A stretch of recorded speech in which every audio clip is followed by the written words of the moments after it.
Olá pessoal, vamos dar início a mais uma aula de parasitologia.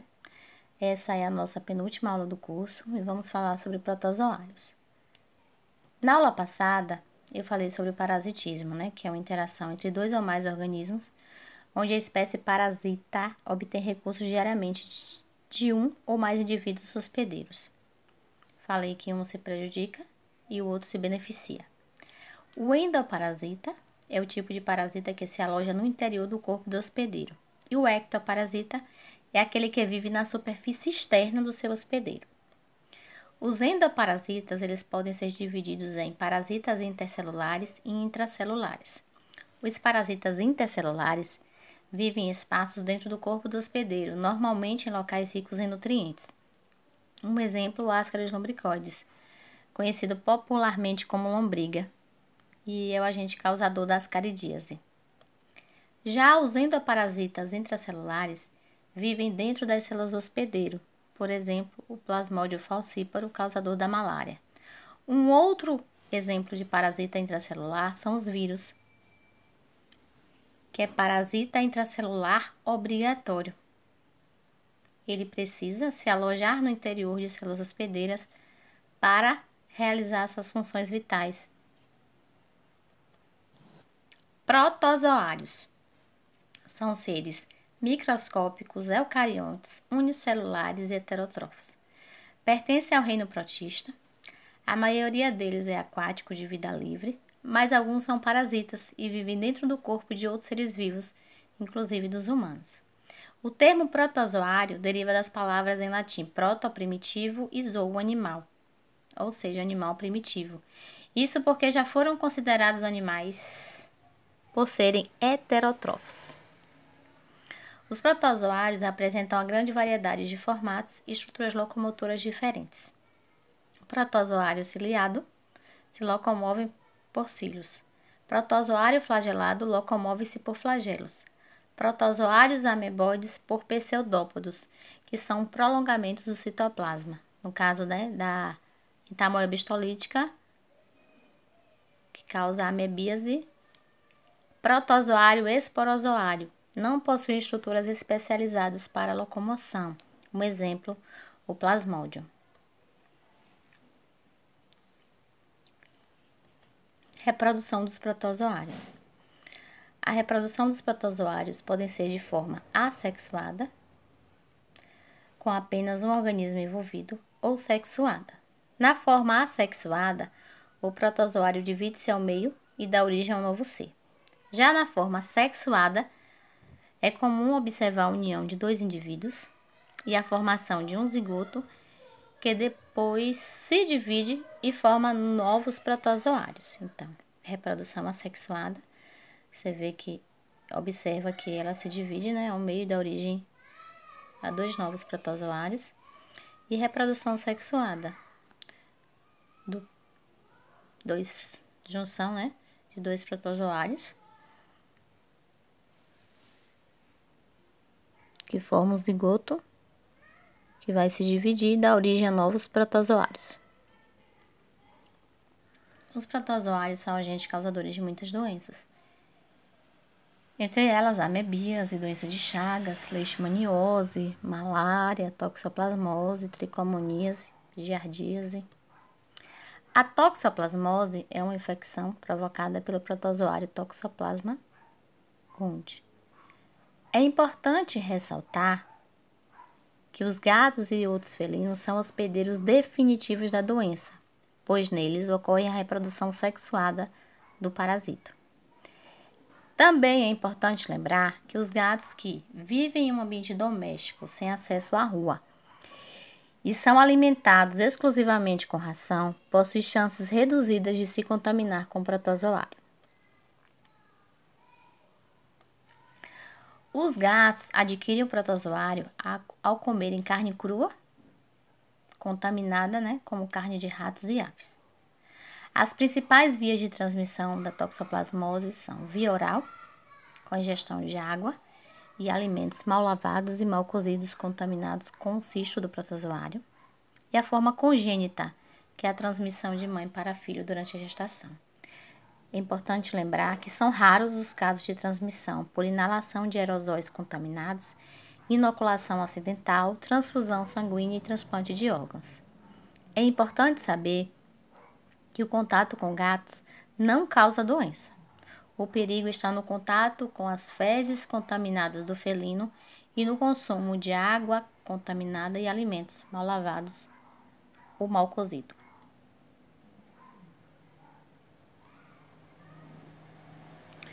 Sintomas: a doença pode apresentar de forma assintomática e também sintomática.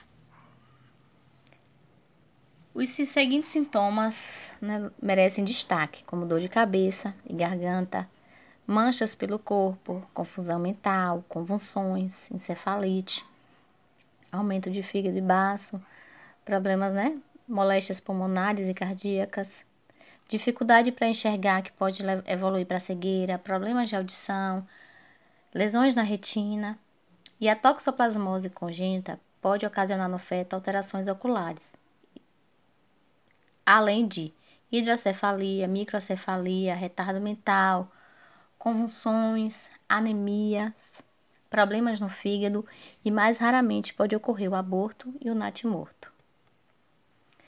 A melhor forma é se prevenir, não ingerir carne crua, ou mal passada, nem vegetais in natura, se não tiver certeza de que foram higienizados corretamente.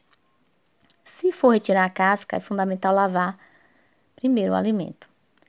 Lavar as mãos com água e sabão, depois de ter lidado com carne crua ou mal cozida e vegetais. Manter a higiene dos utensílios da cozinha. Evitar contato com fezes de gatos ou de outros felinos. Usar luvas quando for mexer no jardim ou em vasos com terra. Não permitir que crianças brinquem em tanques de areia que permaneçam ao ar livre em áreas de recreação.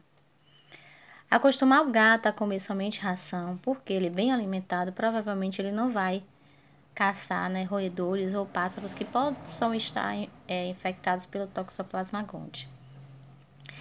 No pré-natal, é necessário fazer os exames. Existem vários exames, entre eles a sorologia para toxoplasmose, por isso a importância do pré-natal.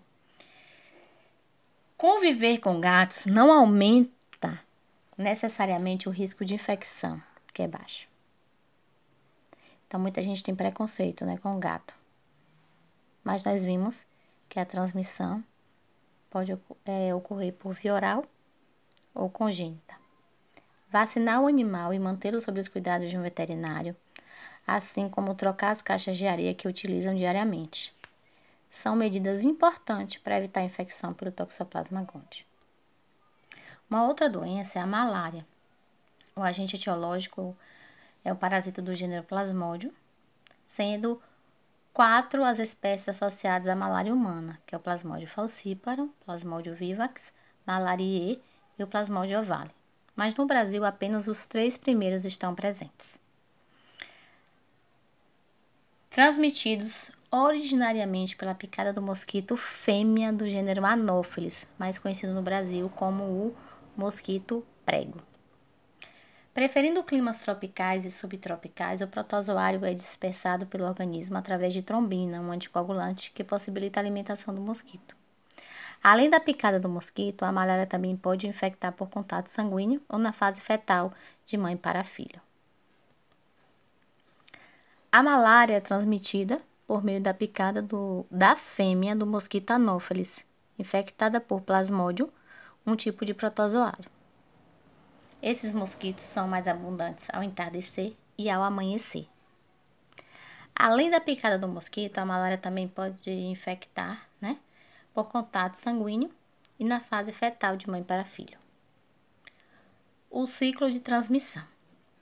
A infecção inicia-se quando o protozoário, o parasita, são inoculados na pele pela picada do vetor, os quais irão invadir as células do fígado, que são chamadas de hepatócitos.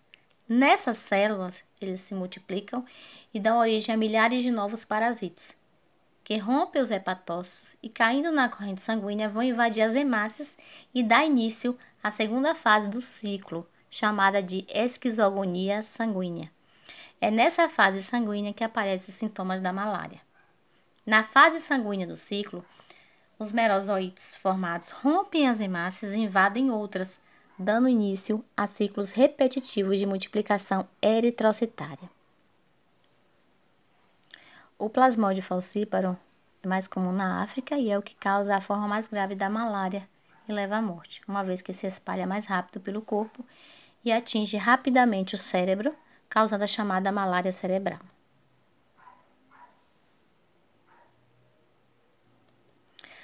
Os sintomas mais comuns da malária, né? Febre alta, calafrios, tremores, sudoreses, dores de cabeça, né? Muitas pessoas, antes de apresentarem essas manifestações mais características, sentem náuseas, vômitos, cansaço e falta de apetite. E a malária grave caracteriza-se por um ou mais desses sinais e sintomas: prostração, alteração de consciência, dispneia ou hiperventilação, convulsão, hipotensão arterial ou choque, hemorragias e entre outros. As gestantes, as crianças e as pessoas infectadas pela primeira vez estão sujeitas à maior gravidade da doença, principalmente por infecções pelo plasmódio falciparum, que, se não tratadas adequadamente em tempo hábil, podem ser letais. Prevenção. As principais medidas de prevenção individual da malária: uso de mosquiteiros, roupas que protegem pernas e braços, uso de repelentes. Já as medidas de prevenção coletiva: borrifação intradomiciliar, telas em portas e janelas, drenagem, pequenas obras de saneamento para eliminação de criadouros do vetor, limpeza das margens dos criadouros, controle da vegetação, melhoramento da moradia e das condições de trabalho. Aí um resumo sobre os protozoários.